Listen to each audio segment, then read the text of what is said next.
আল্লাহ পাক বলেন, মানুষের আমি পবিত্র কালাম দিলাম, তোমরা জানো এবং শোনো এবং সেগুলো আমল করো।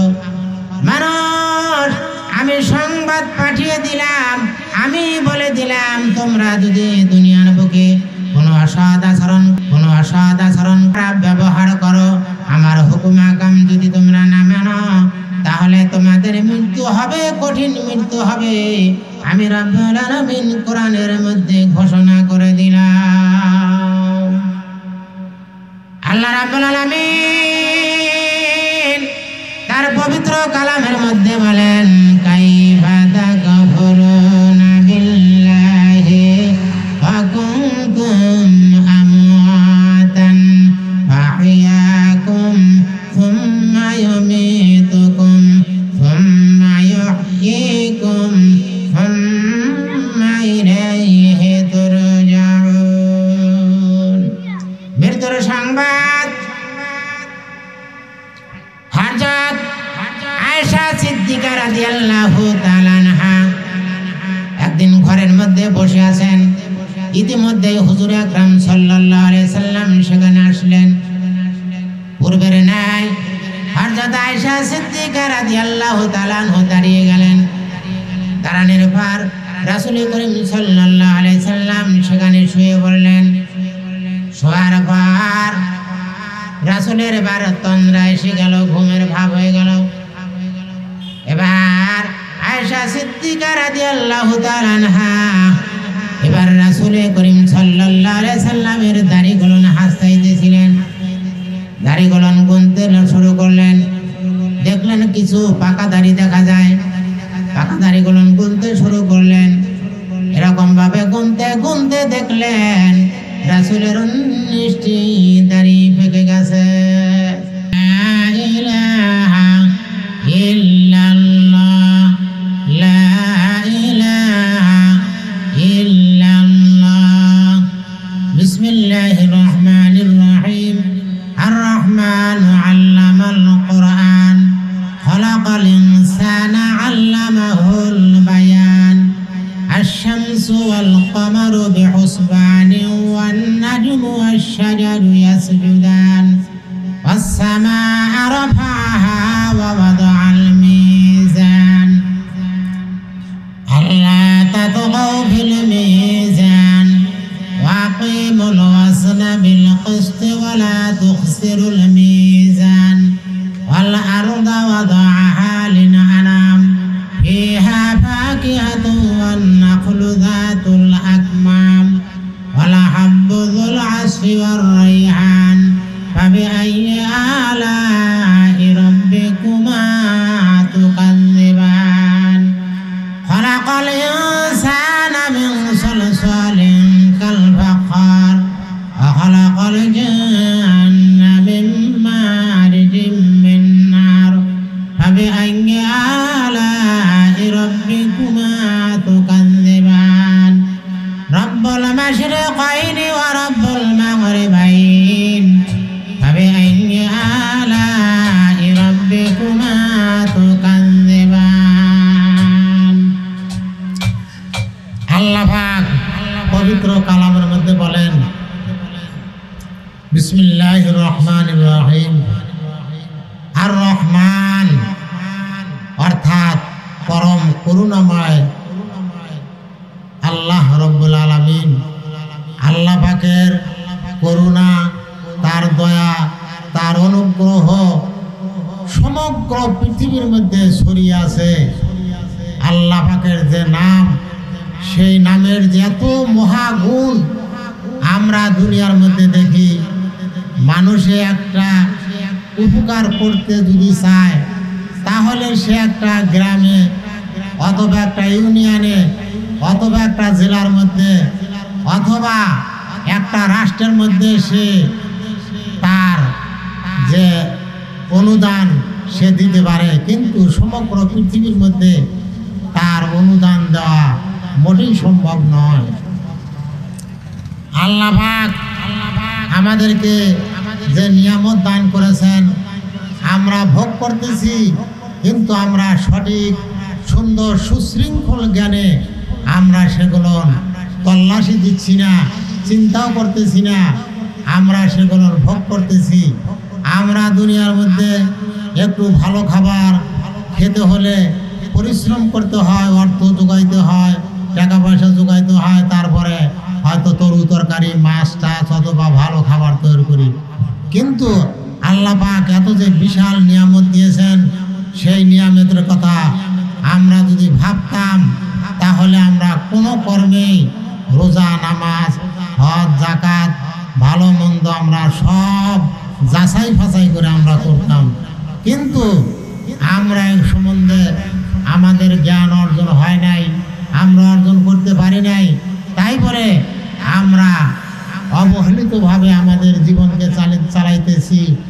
আল্লাহ যে একজন আছেন, আল্লাহ যে মহান, তিনি যে খাওয়াইতেছেন, তিনি যে আমাদেরকে পড়াইতেছেন, আমরা সেদিকে লক্ষ্য করতেছি না। আমরা যদি পবিত্র কালাম ঠিকভাবে পড়তাম আর এগুলো যদি বুঝতাম, তাহলে অবশ্যই আমরা বুঝতে পারতাম যে আল্লাহ পাক যে আছেন, তার যে হুকুম হাকাম সেগুলো পালন করা আমাদের একান্ত কর্তব্য। আল্লাহ পাক পবিত্র কালামের মধ্যে বলেন, আল্লাযী জাআলা লাকুমুল আরদা ফিরাশাও ওয়াস সামাআ বিনাআও ওয়া আনজালা মিনাস সামাই মাআন ফাখরাজা বিহি মিনাস সামারাতি রিজকাল লাকুম ফালা তাজআলু লিল্লাহি আনদাদান ওয়া আনতুম তা'লামুন। আল্লাহ পাক এই আয়াতের মধ্যে বলেন, আল্লাযী জাআলা লাকুমুল আরদা, আল্লাহ পাক বলেন, হে মানুষ তোমরা লক্ষ্য করো, আমি এই পৃথিবীকে আমি সৃষ্টি করেছি, জমিনকে সমতল করে দিয়েছি, তোমাদের হাঁটা চলা এবং তোমরা সেখানে শস্য রোপণ করো, বীজ রোপণ করো, বিভিন্ন রকমের গাছপালা লাগাও, সেগুলো ফল হয়, সেগুলো তোমরা খাইতেছো। আমি আল্লাহ রব্বুল আলামিন এই বিশাল পৃথিবীকে তোমাদের জন্য সৃষ্টি করে দিয়েছি। আল্লাহ পাক এই জমিনের কথা বলতেছেন। আমরা এই জমিনের ইতিহাস খুলে দেখি, এই জমিন কি মানুষে তৈরি করলো, না জিনে তৈরি করলো, না অন্য কেহ তৈরি করলো?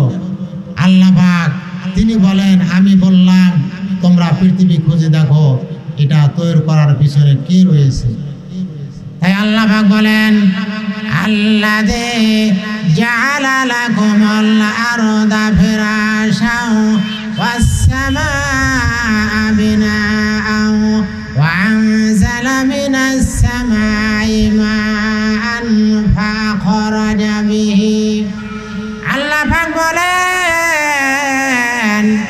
মানুষরে আমি দুনিয়া সৃষ্টি করলাম, জমিন সৃষ্টি করলাম, আসমান সৃষ্টি করলাম।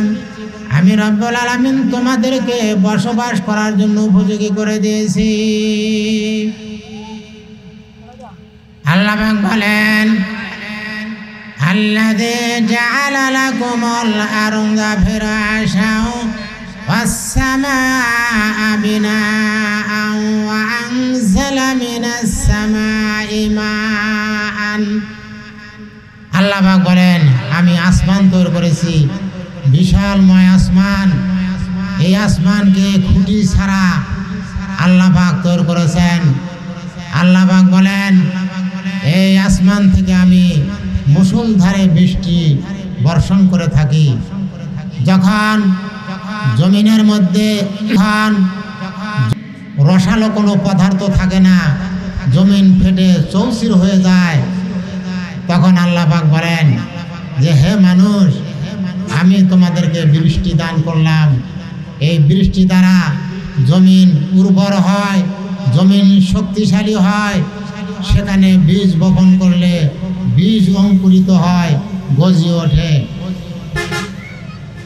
আর যদি আল্লাহ পাক বৃষ্টি না দিতেন, তাহলে আমরা যদি এই মরুভূমির মধ্যে রসালো ছাড়া জায়গায় যদি বীজ বপন করতাম, সম্ভব হতো না। আমরা দুনিয়ার মধ্যে দেখি এক রাষ্ট্রের থেকে অন্য রাষ্ট্রে যদি কোনো কিছু টাকা পয়সা ধান চাউল অথবা কোনো কিছু মালামাল যদি পাঠানো হয় তাহলে আগেই পূর্বেই সংবাদ দিয়ে দেয় যে আমি বাংলাদেশে অমুক জিনিস পাঠিয়ে দিলাম, এটা আগেই ঘোষণা হয়ে যায়। তো আল্লাহ পাক যে বৃষ্টি দেন এই বৃষ্টির পিছনে কোনো ঘোষণা দুনিয়ার কারো দেওয়া সম্ভব নয়। আল্লাহ পাক বলেন যে আমি আসমান থেকে বৃষ্টি বর্ষণ করে থাকি, এর পিছনে একমাত্র আল্লাহ। আমরা যদি এখন চিন্তা ভাবনা করি যে আল্লাহ পাক বৃষ্টি দেন, দুনিয়ার কোনো রাষ্ট্রে দেয় না, কোনো জায়গা থেকে আসে না, আল্লাহ পাক যদি বৃষ্টি না দিতেন আমি একা কেন, সমগ্র পৃথিবী ধ্বংস হয়ে যাবে, বৎসরও লাগবে না। অতএব আমরা যদি গভীর জ্ঞানের চেষ্টা করি যে কোত্থেকে আমরা খাইতেছি, কোত্থেকে আসতেছে, তাই আল্লাহ পাক বলেন আর রহমানু আল্লামাল কুরআন। আল্লাহ পাক বলেন হে মানুষ, আমি তোমাদেরকে করুণা দান করে থাকি, আমি তোমাদেরকে রহমত দান করে থাকি, আমি তোমাদেরকে বরকত দান করে থাকি। আল্লাহ পাক বলেন হে মানুষ, আমি তো তোমাদেরকেও আমি সৃষ্টি করেছি। আল্লাহ পাক বলেন কাইফা তাকফুরুনা বিল্লাহি ওয়া কুনতুম আমওয়াতা ফাহইয়াকুম সুম্মা ইউমীতুকুম সুম্মা ইউহয়িকুম সুম্মা ইলাইহি তুরজাউন।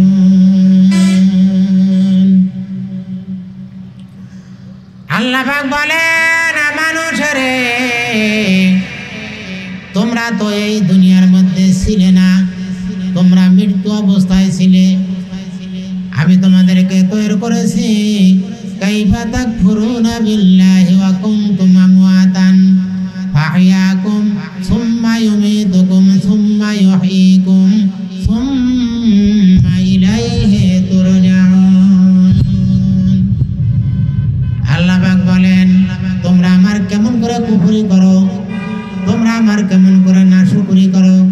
তোমরা একদিন মৃত্যু ছিলে, তোমরা বিভিন্ন খাদ্যের মধ্যে ছিলে, সেই খাদ্যগুলো তোমার বাবা ভক্ষণ করেছে, সেখান থেকে রক্ত মাংস হয়েছে, তার থেকে তোমার মায়ের রেহমে চলে গেছে, সেখান থেকে তোমরা পয়দা হয়েছ।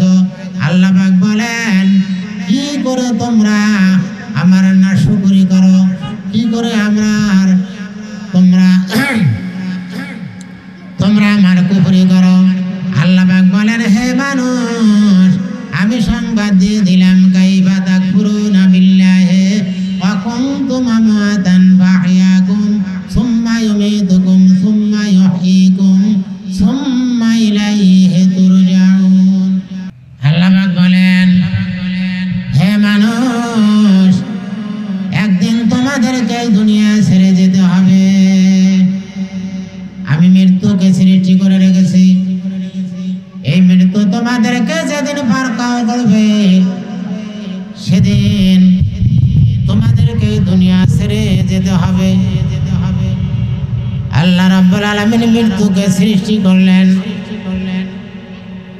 মৃত্যুকে সৃষ্টি করার পর আল্লাহ পাক এই মৃত্যুকে 70,000 শৃঙ্খল দিয়ে আবদ্ধ করে রেখে দিলেন। 70,000 পর্দা লাগিয়ে দিলেন। দেওয়ার পর বহুত বছর কেটে গেল। বহুত বছর কেটে যাওয়ার পর আল্লাহ রাব্বুল আলামিন ফেরেশতাদেরকে বললেন হে ফেরেশতারা, তোমরা সবাই একত্রিত সমাবেত হও। আসমান জমিনের ফেরেশতা সবাই এসে গেল। এসে যাওয়ার পর আল্লাহ রাব্বুল আলামিন বললেন তোমরা মৃত্যুকে দর্শন করো। ফেরেশতাগণ বললেন আল্লাহ গো, মৃত্যু এবং কি জিনিস, সেটা আবার কি? আল্লাহ রাব্বুল আলামিন কোন উত্তর দিলেন না, জবাব দিলেন না। আল্লাহ রাব্বুল আলামিন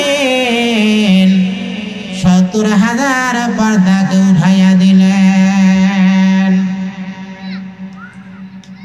ফেরেশতাগণ যখন মৃত্যুকে দর্শন করল, দর্শন করার সাথে সাথে সমস্ত ফেরেশতাগণ জমিনের মধ্যে পড়ে গেল, বেহুশ হয়ে গেল, অজ্ঞান হয়ে গেল। অজ্ঞান অবস্থা কাটল একদিন নয়, 2 দিন নয়, 1 মাস নয়, 2 মাস নয়, 1 বছর নয়, 2 বছর নয়, 1000 বছর কেটে গেল, ফেরেশতাদের কোনো হুঁশ আসলো না। যখন বৎসর কেটে গেল, সহস্র বৎসর কেটে গেল, আল্লাহর কুদরতে তাদের জ্ঞান ফিরে আসলো। জ্ঞান ফেরার পর আল্লাহর নিকটে ফেরেশতারা বলতে লাগলেন, ইয়া রাব্বুল আলামিন, ওগো আল্লাহ, আমরা যে মৃত্যুকে দর্শন করলাম গো আল্লাহ, এই মৃত্যুর থেকে আরো কোনো কিছু বড় আছে কিনা? আল্লাহ পাক বলেন, হে ফেরেশতাগণ, আমি মৃত্যুকে তৈরি করেছি, আমি মৃত্যুকে সৃষ্টি করেছি, মৃত্যুর পরে আমি রব্বুল আলামিন।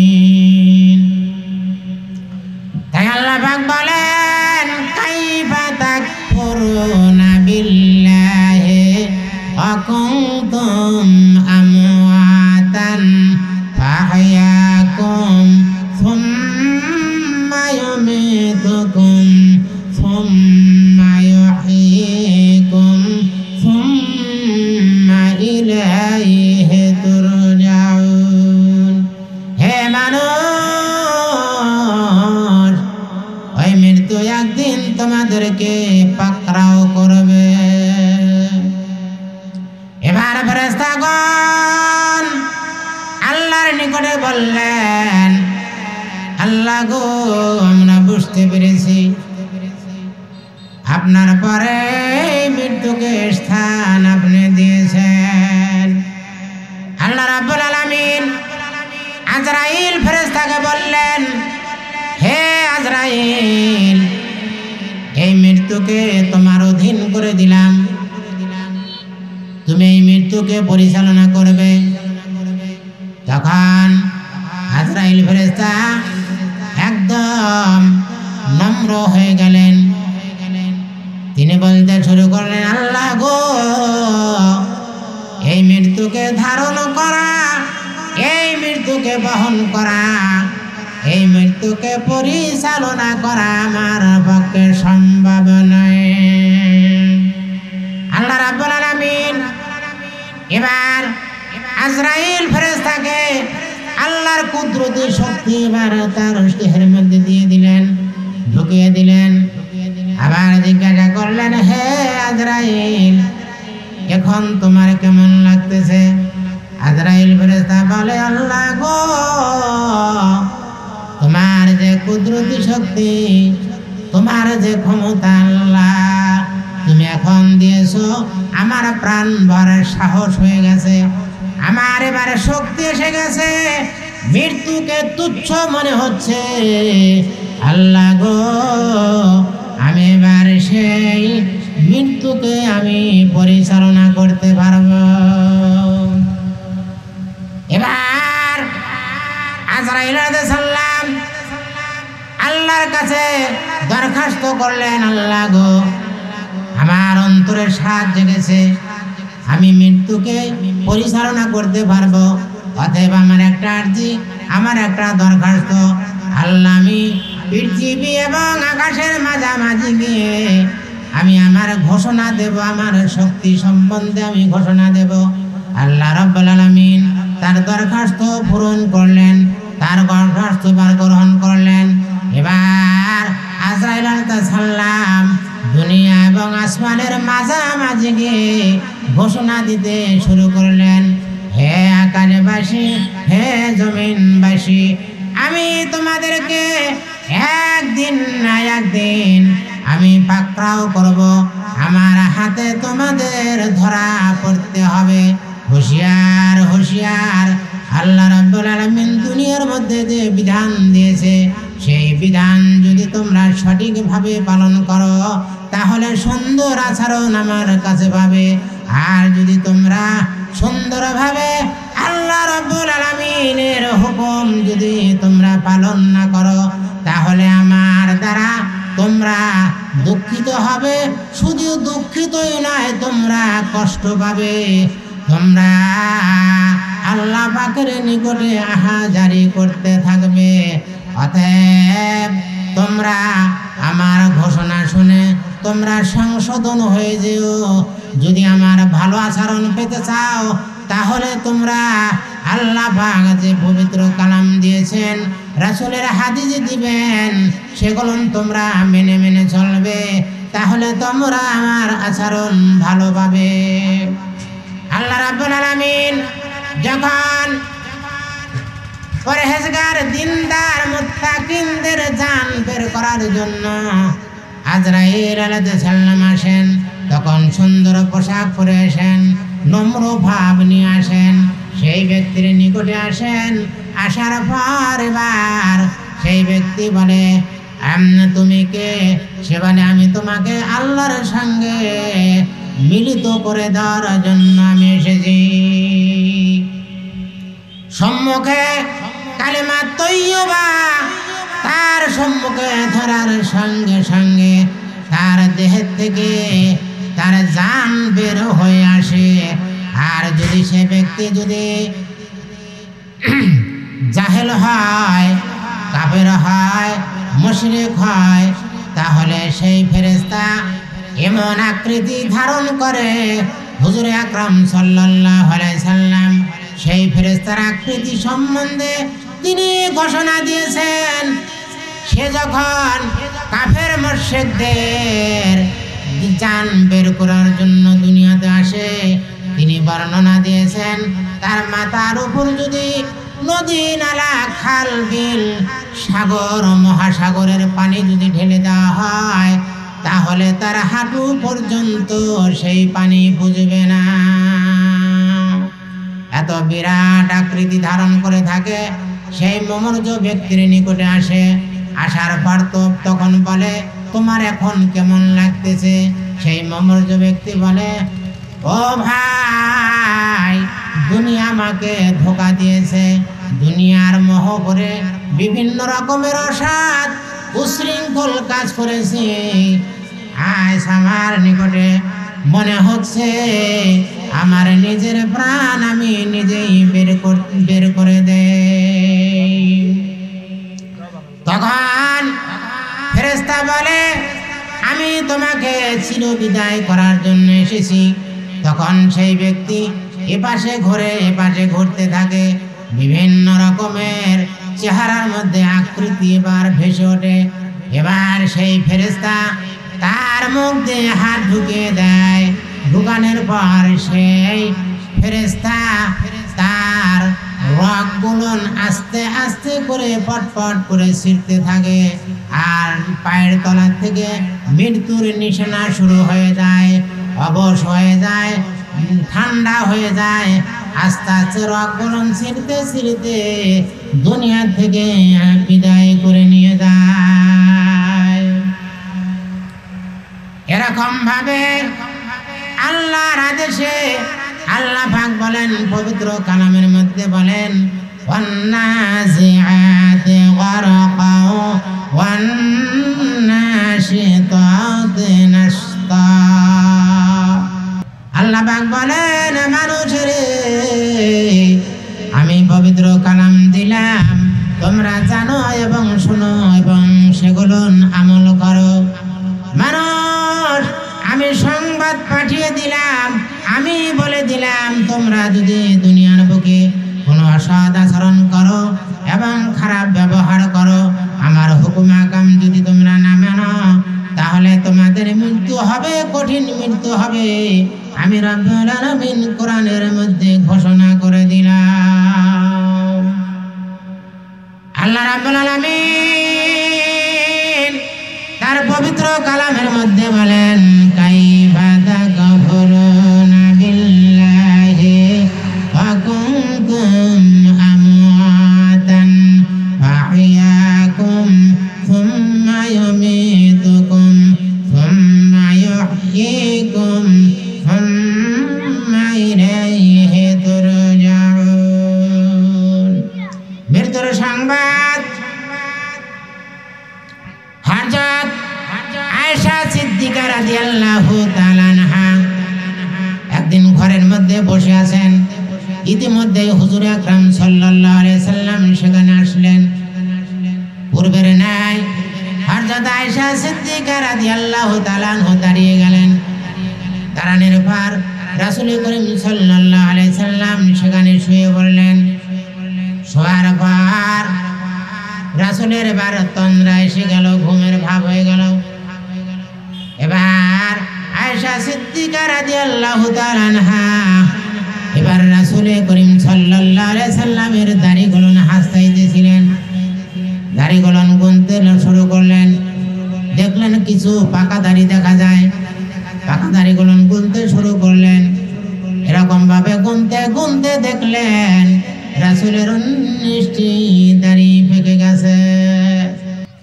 এবার হযরত আয়েশা সিদ্দিকা রাদিয়াল্লাহু তাআলা আনহা দুঃখিত হয়ে পড়লেন। কেঁদো কেঁদো ভাব হয়ে গেল। এবার চিন্তায় মগ্ন হয়ে গেলেন। পূর্বের নবীদের কথা মনে হয়ে গেল। হায় হায় রে, মুসা আলাইহিস সালাম দুনিয়ায় এসেছিলেন, ঈসা আলাইহিস সালাম দুনিয়ার মধ্যে এসেছিলেন, আখিরি নবী জনাবে মুহাম্মদুর রাসূলুল্লাহ সাল্লাল্লাহু আলাইহি সাল্লাম এসেছেন। এই নবী একদিন থাকবে না, দুনিয়া ছেড়ে তিনি বিদায় হয়ে যাবেন। এরকম একটা মনের ভিতরে কষ্ট নিয়ে তার চোখ দিয়ে পানি বের হয়ে গেল। পানির ফোঁটা রাসূল করিম সাল্লাল্লাহু আলাইহি সাল্লামের চেহারার মধ্যে পড়ে গেল। এবার রাসূলের ঘুম ভেঙে গেল। ঘুম ভাঙার পর এবার রাসূল করিম সাল্লাল্লাহু আলাইহি সাল্লাম হযরত আয়েশার মুখের দিকে তাকাইলেন। বলেন যে, হে আয়েশা রে, তুমি কাঁদছো কেন? তখন আয়েশা বললেন, ইয়া রাসূলুল্লাহ, ইয়া হাবিবাল্লাহ, আমি মরণের কথা চিন্তা করতেছি। ইয়া রাসূলুল্লাহ, মানুষের মওতের পর কোন সময়টা খুব ভয়াবহ হয়, কোন সময়টা খুব করুণ হয়, কোন সময়টা খুব দুঃখময় হয়। বলতে শুরু করলেন, হে আয়েশা, যখন মানুষ মরে যায়, মরে যাওয়ার পর তার রূহটা বের করে নিয়ে যায়।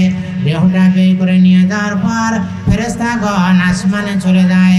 এরকম ভাবে যাইতে যাইতে ইল্লিনের যদি উপযোগী হয়, ইল্লিনের তালিকার মধ্যে তার নামটা লিখে আসে। আর যদি সিজ্জিনের উপযুক্ত হয়, সিজ্জিনের মধ্যে তার নামটা লিখে দিয়ে দেয়। লেখার পর আল্লাহর আদেশে আবার ওই রূহকে দুনিয়ার মধ্যে ছেড়ে দেয়। আল্লাহর ফেরেশতাদেরকে আল্লাহ বলেন, হে আমার ফেরেশতারা, তোমরা এখন ওই রূহকে ছেড়ে দাও। তার যে দেহ আছে সে দেহটা সে দেখবে, এবং তার আশপাশি দেখবে, তার গ্রামবাসী দেখবে, তার যে দাফন কাফন হবে সেগুলো সে দেখবে। এবার সেই রূহ এবার দুনিয়ার বুকে চলে আসে, এসে দেখে তার রূহ ঘর থেকে বের করতেছে। এরকম অবস্থা থেকে এবারে ক্রন্দন শুরু করে দেয়। এমন ক্রন্দন করতে থাকে ভাই, দুনিয়ার যদি কোনো কঠিন হৃদয় ব্যক্তি শুনত, তাহলে তার তেল গুলে মোমের মতো হয়ে চোখ দিয়ে পানি বের হতে শুরু করত। এমন করুণ কণ্ঠস্বর, এমন সুমধুর, এমন ভয়াবহ অন্তরের নিংড়ানো, এমন মায়ের কান্না এমন মানুষ কোনদিন শোনে নাই। ওই ক্রন্দন মতো আল্লাহ পাক কেহই তাহাকেও তৌফিক দেন নাই। ওই ক্রন্দন একমাত্র মানুষ এবং জিন ছাড়া অন্য প্রাণীগণ শুনতে পারে, কিন্তু মানুষ আর জিন শুনতে পারে না। যখন ওই লাশটাকে গোসলখানায় নিয়ে যায়, গোসল দেওয়ার সময় সে অনুনয় বিনয় করে কাঁদতে থাকে, ভাইরা আমার আস্তে আস্তে আমাকে ময়দান করো, আমার মৃত্যুর যাতনায় আমার দেহ যার হয়ে গেছে, আস্তে আস্তে তোমরা ময়দান করো। যখন তার কাফন পরানো হয় তখন সে ক্রন্দন করতে থাকে, এ ভাইরা আমার কাফনটা একটু আস্তে ধীরে পরাও, আমার মুখটা আমার গ্রামবাসী দেখুক, আমার ছেলে সন্তানরা দেখুক, আমার পাড়া প্রতিবেশী দেখুক আমার এই চেহারা। তোমরা যদি আবদ্ধ করে দাও দুনিয়ার মধ্যে, আমার চেহারা আর কোনোদিন তারা দেখবে না। এরকম ভাবে লাশটা যখন কবরের দিকে নিয়ে যাওয়া হয়, জানাজার দিকে নিয়ে যাওয়া হয়, তখন সে এদিকে তাকায়, তার রূহ সেদিকে তাকায় আর ক্রন্দন করতে থাকে, হে আমার সন্তানেরা, তোমরা কোনোদিন ভুল করো না। আমি দুনিয়ার মহবরে বিভিন্ন রকমের আমি খারাপ কাজ করেছি, মিথ্যা কথা বলেছি, চুরি ডাকাতি করেছি। তোমাদের এই দিন এমন একদিন আসবে, তোমরাও সেদিন কাঁদবে, করার কোনো কিছু থাকবে না।